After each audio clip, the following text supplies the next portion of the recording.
여러분들 반갑습니다. 부동산 공시법을 담당하는 목회수입니다. 여러분들이 이제 그동안 공인중개사의 뜻을 두고 밤에도 낮을 이어서 열심히 공부를 해왔을 텐데 원서도 접수를 했고 시험도 이제 얼마 남지 않았죠. 그죠? 여러분들이 지금 가장 궁금해하는 것은 그동안 내가 공부했던 내용들이 본 시험에서 얼마만큼 정답으로 나올 것인가, 그것을 가장 궁금하게 생각할 겁니다. 지금까지 우리가 이론 중심으로 공부를 했다면 앞으로는 이론도 중요하고 문제도 중요하죠. 그죠? 너 어느 한쪽에 치우치는 것보다는 이론하고 문제하고 병행해서 공부를 하는 게 바람직하다고 생각을 합니다. 그래서 우리가 스페셜 에듀에서는 문제를 풀면서 그에 따르는 핵심 이론을 정리하면서 마무리 특강을 준비한 겁니다. 여러분들이 알다시피 우리 부동산 공시법은 등기 파트와 지적 파트로 나누어져 있죠. 지적은 누구나 다 쉽다고 이야기를 합니다. 등기는 어렵다고 이야기를 해요. 이 등기의 모법은 민법이죠. 그죠? 그러니까 민법이 어느 정도 기초가 되어 있어야 등기법 공부하기가 수월합니다. 그런데 지금까지 우리가 관례를 보면은 이 등기 파트에서도 출제되는 비중이 높은 부분이 딱 정해져 있어요. 그러면 1장에서는 우리가 주로 등기의 효력인데 3년에 한 번 나온다 이렇게 생각하면 되는 거예요. 2장은 등기소와 등기관을 배우죠. 그죠? 그럼 여기서도 역시 2년에 한 번 정도, 한 문제 정도 출제를 합니다. 그럼 3장은 등기 절차 총론이죠. 그죠? 이 총론에서는 크게 세 가지를 공부를 하면 돼요. 첫 번째, 당사자 신청주의입니다. 이 당사자 신청주의는 단독 신청이 있고 공동 신청이 있죠. 그죠? 공동 신청은 의무자와 권리자가 함께 하는 게 공동이고 단독은 권리자 혼자 하는 게 단독 신청이죠. 그럼 29회, 30회, 31회는 공동 신청을 물었어요. 여기서 의무자와 권리자를 찾아내는 걸 물었어요. 32회 때는 다음 보기에서 단독 신청하는 것으로 묶은 것은 이렇게 출제를 했습니다. 그러니까 당사자 신청주의를 꼭 공부를 해야 돼요. 두 번째는 우리가 등기를 신청할 때는 신청서라는 게 있죠. 등기를 하기 전에 법률 행위가 있죠. 이 법률 행위가 적용되는 것은 민법이죠. 그죠? 민법. 그럼 민법의 법률 행위의 가장 대표적인 예는 계약이죠. 그죠? 계약의 가장 대표적인 예는 매매입니다. 그러면 갑하고 을하고 매매를 하면은 매매 계약서를 작성을 하죠. 이 계약서는 민법입니다. 민법. 그럼 계약을 했다면 거기서 끝내면 안 되죠. 등기소로 가야 돼요. 그래서 소유권 이전 등기를 신청해야 됩니다. 여기서 우리는 신청서라는 걸 작성을 하죠. 이 신청서가 등기법에서 공부를 하는 것이고 이 신청서에 필요적 기재, 임의적 기재를 출제인의 시험 문제를 출제를 합니다. 작년에는 환매특약 등기에 필요적 기재, 임의적 기재를 출제했었어요. 세 번째는 부동산 등기법 제29조에는 각하사유가 있죠. 그 각하사유 1호부터 11호가 있었을 때 그중에 2호 사건이 등기할 것이 아닌 경우, 간단하게 표현하면 등기 대상이 아닌 경우, 우리가 등기법을 공부할 때 이게 등기 대상이냐 아니냐라는 거는 엄청 중요해요. 출제인의 한 문제를 출제를 해요. 그러면 이제 강론으로 가면은 이 강론은 권리에 관한 등기를 먼저 배우죠. 권리에 관한 등기는 소유권이 있고 소유권 외가 있죠. 이 소유권에서는 소유권 보존 등기, 공동 소유, 신탁 등기, 여기서 출제를 합니다. 소유권 외에는 통틀어서 한 문제를 낼 수 있고 아니면 저당권에서 출제를 해요. 그러면 소유권 보존, 공동 소유, 신탁 등기, 저당권 이렇게 공부를 하면 돼요. 그 다음에 이제 5장에 가면은 여러 가지 등기를 배우잖아요. 이 여러 가지 등기에서는 가등기, 부기등기만 공부하면 됩니다. 여러분들 우리가 60점만 받으면 되죠. 이때 100점 공부를 할 필요는 없어요. 그러니까 출제 빈도가 높은 부분 중심으로 공부를 하면 되는 겁니다. 그럼 제가 오늘 여러분들을 처음 만나는 이 자리에서 앞으로 이렇게 진행이 될 것이다. 그 중에 가장 대표적인 등기가 권리에 관한 등기고, 이 권리가 소유권과 소유권 외죠. 소유권의 가장 대표적인 것은 처음으로 하는 게 소유권 보존이죠. 그죠? 이 소유권 보존은 사람으로 치면 출생 신고를 하는 것이고, 지적파토로 치면 신규 등록을 하는 것이죠. 그래서 소유권 보존 등기부터 여러분들한테 한번 풀어보도록 하겠습니다.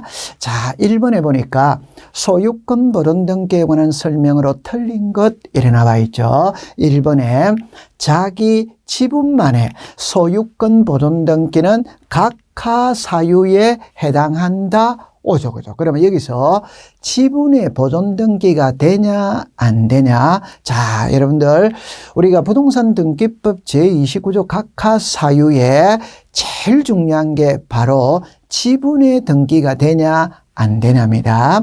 오늘날의 부동산은 대다수가 단독 소유도 있지만 공동 소유가 대세로 흘러가는 거죠.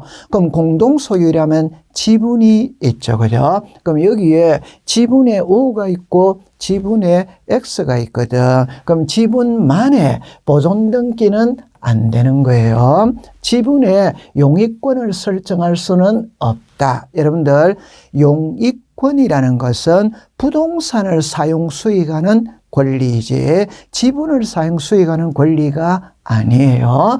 그 다음에 이 상속 지분만의 상속 등기는 허용되지 않죠. 그죠? 그 다음에 이제 합유 지분이죠. 여러분들, 공유 지분이 있고 합유 지분이 있었을 때 공유 지분은 등기부에 표시를 합니다. 합유 지분은 등기부에 표시를 하지 않아.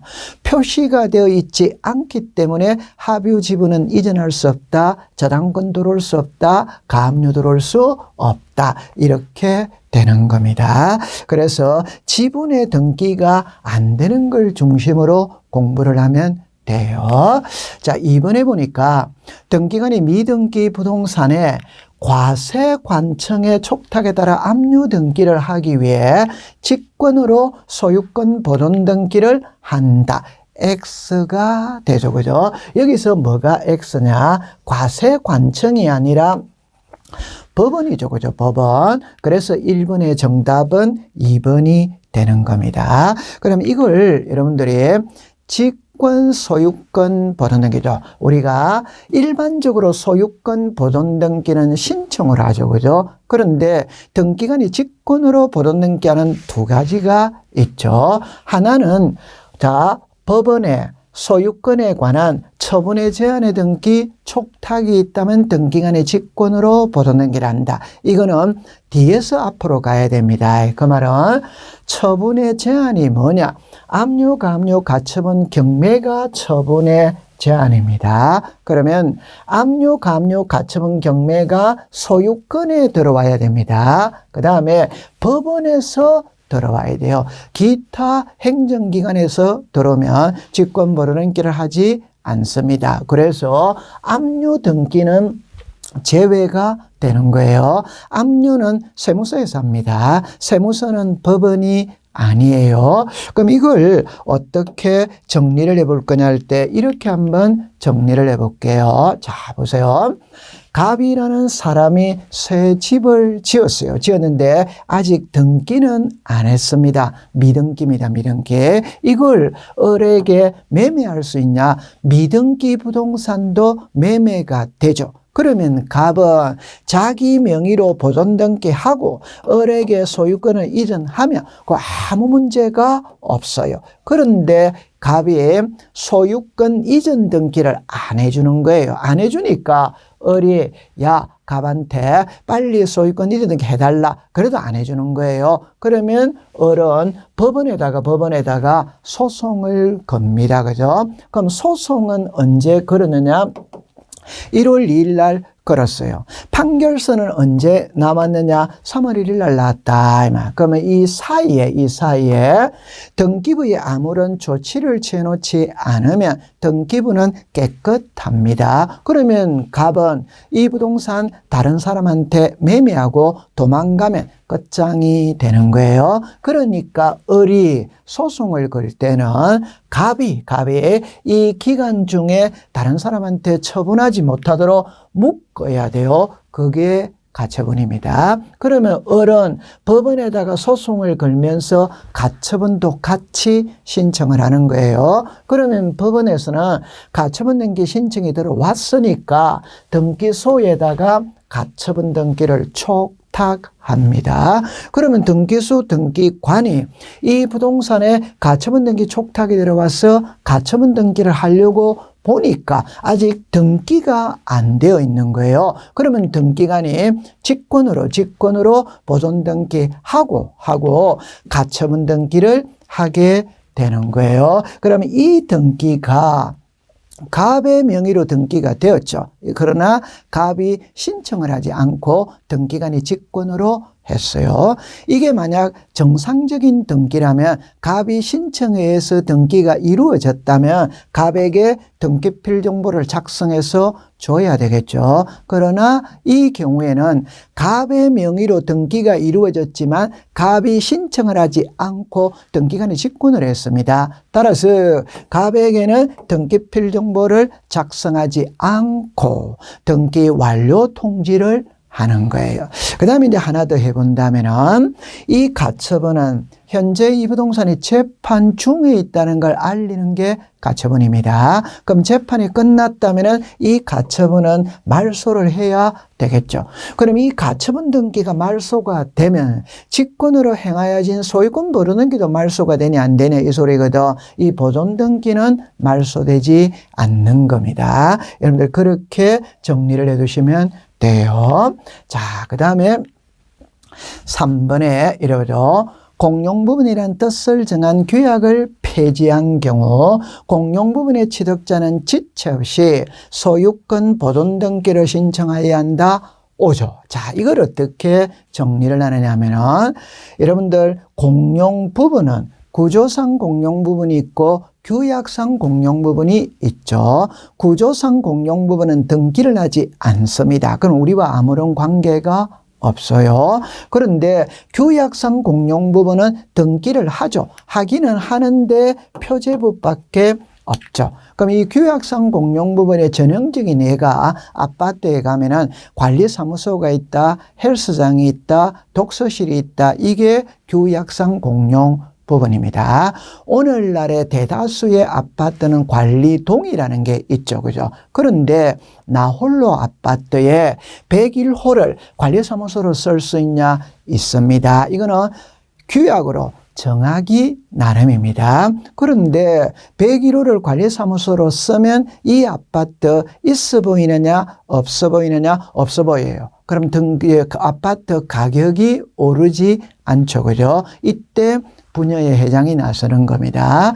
분여의 회장이 분여회를 소집해서 우리 아파트 101호를 관리사무소로 쓰니까 없어 보인다. 차라리 규약을 폐지하고 여러분들 규약을 폐지한다는 것은 전유 부분으로 만들겠다는 겁니다. 그러면 이 부동산을 A에게 매매를 한다. 그러면 A는 이 부동산을 샀죠. 샀을 때는 전유 부분으로 산 겁니다. 그러면 표제부, 갑구, 얼굴을 만들어야 되죠. 이 전유 부분을 산 A는 자기 명의로 소유권 보존 등기를 하는 겁니다. 그러면 출제인이 시험 문제를 낼 때 이 전유 부분을 취득한 자는 소유권 보존 등기를 신청한다면 O, 소유권 이전 등기를 신청한다면 X가 되는 거예요. 이렇게 정리를 해두시면 되는 겁니다.